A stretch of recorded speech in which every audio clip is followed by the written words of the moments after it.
छत्तीसगढ़ से के दुर्ग से है, जहां पर दुर्ग में दरिंदगी देखने को मिली है। 6 साल की मासूम से दुष्कर्म के बाद हत्या की गई। दुष्कर्म हत्या के मामले में पुलिस ने एक बड़ा खुलासा किया है कि मासूम का सगा चाचा ही आरोपी निकला है। खबर छत्तीसगढ़ के दुर्ग से है, जहां नवरात्रि में कन्या भोज के लिए निकली 6 वर्षीय मासूम से दुष्कर्म और हत्या का मामले में दुर्ग पुलिस ने एक बड़ा खुलासा किया है, जहां मासूम का चाचा ही हत्यारा निकला। आपको बता दें कि पूरे मामले का खुलासा करते हुए एएसपी सुखनंदन राठौर ने बताया कि बीती रात हुई मासूम के साथ हैवानियत करने के बाद हत्या करने वाला और कोई नहीं बल्कि उसका ही चाचा सोमेश यादव निकला है। घटना दोपहर 11 से 12 के बीच की बताई जा रही है। कड़ाई से पूछताछ करने पर आरोपी के चाचा ने अपना अपराध भी कबूल कर लिया है। इस पूरे मामले में और भी कई अहम खुलासे अभी भी होने बाकी है। फिलहाल संदेही आरोपियों को मासूम के घर का माहौल गमगीन और अंतिम संस्कार के लिए फिलहाल छोड़ा गया है। उनसे पूछताछ के बाद पूरा मामले को सही तरीके से खुलासा हो पाएगा।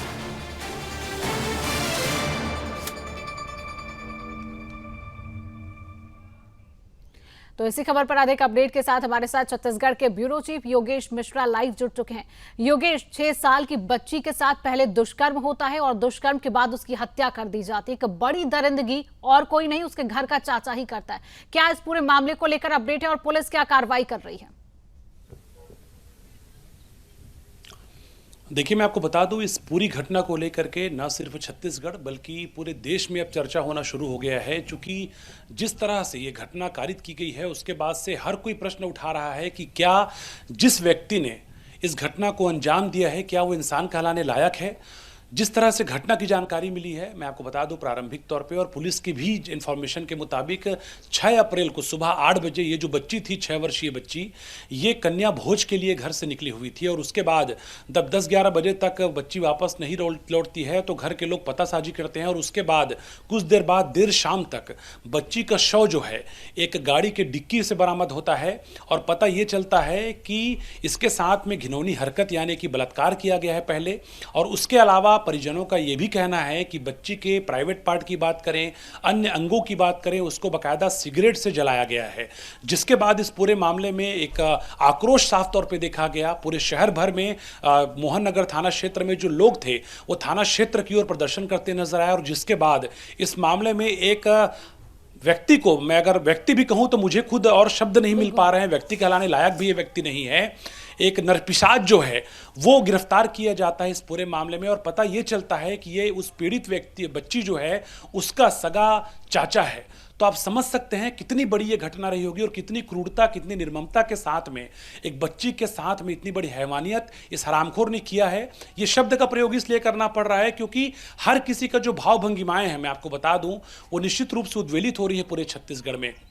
किसी छोटी मासूम बच्ची के साथ में जिसका कोमल तन हो, कोमल मन हो, जिसको ये भी नहीं पता कि बलात्कार होता क्या है, बलात्कार शब्द कितना घिनौना होता है, उसके साथ में उसके सगे चाचा ने इतने बड़ा घिनौना कृत्य जो किया है, उसके बाद से पूरे लोग उद्वेलित हैं। और हमारे पास भी चूंकि लगातार हमारी टीम वहां पे स्पॉट में थी, पूरी घटना को हमने कवर किया, तो फोन कॉल्स आ रहे हैं, लोग इंफॉर्मेशन हमसे कलेक्ट कर रहे हैं, जानकारी ले रहे हैं। और हर कोई दुखी है, हर कोई आक्रोशित है, हर कोई ये कह रहा है कि इस नरपिशाच को केवल और केवल मौत की सजा ही मिलनी चाहिए, इसको बीच चौराहे पर फांसी हो जानी चाहिए या फिर इसका सरेआम एनकाउंटर होना चाहिए, ये लोग मांग कर रहे हैं। और निश्चित रूप से एक बार फिर समाज का जो घिनौना चेहरा है वो इस घटना के बाद सामने आया है। बिल्कुल योगेश, आपने जो बात कही, इतनी दरिंदगी की जो हद पार हो चुकी है कि ये व्यक्ति को व्यक्ति कहलाने के लायक नहीं है। जिस तरीके से ये मामले को अंजाम दिया गया और कोई नहीं, इसके घर का चाचा ही निकलता है। फिलहाल ये देखना होगा, जो आप कह रहे हैं वहां के लोगों में आक्रोश देखा जा रहा है, उसको फांसी देने की मांग की जा रही है। तो क्या पुलिस प्रशासन फांसी देगा और कब भारत देश में इसके लिए कानून बनेगा? क्योंकि ये पहला मामला नहीं है योगेश, हम इससे पहले भी कई बार देख चुके हैं देश में मासूम बच्चियों के साथ, 2 साल की बच्ची, 3 साल की बच्ची, 6 साल की बच्ची के साथ लगातार बलात्कार की घटनाएं अब हमारे देश में बढ़ती जा रही है, जिस पर सोचना होगा और इस पर सख्त से सख्त कानून बनना होगा। फिलहाल पुलिस क्या कर रही है योगेश?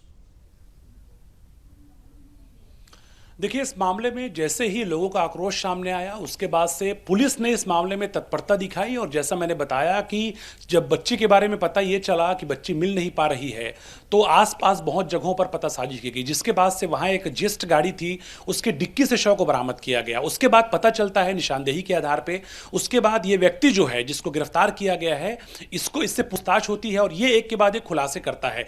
ये भी कह रहा था कि चूंकि इसके बड़े भाई के साथ में रंजिश था, उससे बनता नहीं था, अनबन थी, इसीलिए इसने इस घटना को कारित किया है।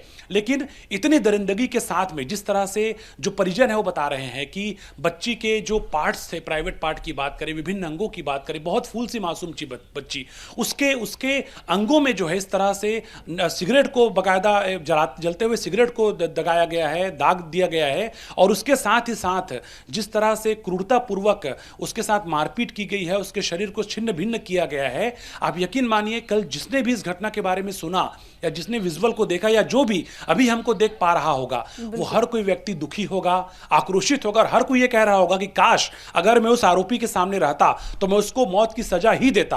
और हम भी सुदर्शन न्यूज परिवार की ओर से डिमांड करते हैं कि ऐसे व्यक्ति को सीधे और सीधे मौत ही मिलनी चाहिए, ताकि ऐसे घटनाओं को कारित करने वाले लोग आगे से सोचने से पहले भी 100 बार सोचना उनको पड़े और वह ऐसी घटना कभी सामने ना आए, क्योंकि यह आंकड़ा लगातार बढ़ता जाता है। मैं और आप अभी बात कर रहे हैं, अभी हम लोग आक्रोशित हैं, उद्वेलित हैं, लेकिन बाद में ऐसा होता है कुछ दिन के बाद ऐसी घटनाओं की चर्चा नहीं होती। तो कहीं ना कहीं ऐसे जो आरोपी हैं, ऐसे जो दुष्कर्मी नरपिशाच हैं, उनका मन जो है बार बार उनके मन से डर जो है निकलता हुआ नजर आता है और इसीलिए ऐसी घटनाएं कई बार पहले सामने आती रही हैं। तो निश्चित रूप से पुलिस ने इस मामले में कार्रवाई तो किया है, लेकिन अब पूरा मामला कोर्ट के पास जाएगा और ये उम्मीद लोग कर रहे हैं कि ऐसे नरपिशाचों को केवल और केवल मृत्यु की सजा ही मिलनी चाहिए, इनको सख्त सजा ही मिलनी चाहिए। और चाहे वो छत्तीसगढ़ में सोशल मीडिया की बात हो, चाहे वो ऑफिशियल हैंडल्स की बात हो, मुख्यमंत्री विष्णुदेव साय ने इस मामले को लेकर के लोगों को आश्वस्त भी किया है कि इस मामले में सख्त सजा जो है उस आरोपी को होगी। तो कुल मिलाकर योगेश और सुदर्शन न्यूज भी यही मांग कर रहा है कि आरोपी को सख्त से सख्त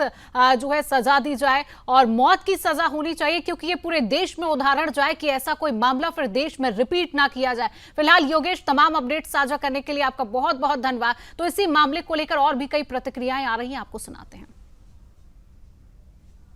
जिस गाड़ी से उसका डेड बॉडी मिला, उसके ड्राइवर को, जो गाड़ी मालिक है, उसको, ऐसे 3 लोगों को कल कुल 5 लोगों को सस्पेक्ट के तौर पे उठाया गया था, लेकिन प्राइमरी सस्पेक्ट में हमारे 3 लोग आए। टेक्निकल इंट और फिजिकल एविडेंस के आधार पर आज जब शॉर्ट पीएम रिपोर्ट का खुलासा हुआ, जब हमें मिला उसमें सेक्सुअल असल्ट होना पाया गया, डॉक्टरों की टीम से चर्चा की गई और जब हमारे जो एविडेंस है और पूछताछ के जो उनके बयान हैं और जो उनके कथन हैं और उनकी स्वीकारोक्ति है, आरोपी की जो स्वीकारोक्ति है, उसके आधार पर ये निष्कर्ष पर पहुंचा गया कि ये आरोपी सोमेश यादव है, जो उस बालिका, जो बच्ची है, उसकी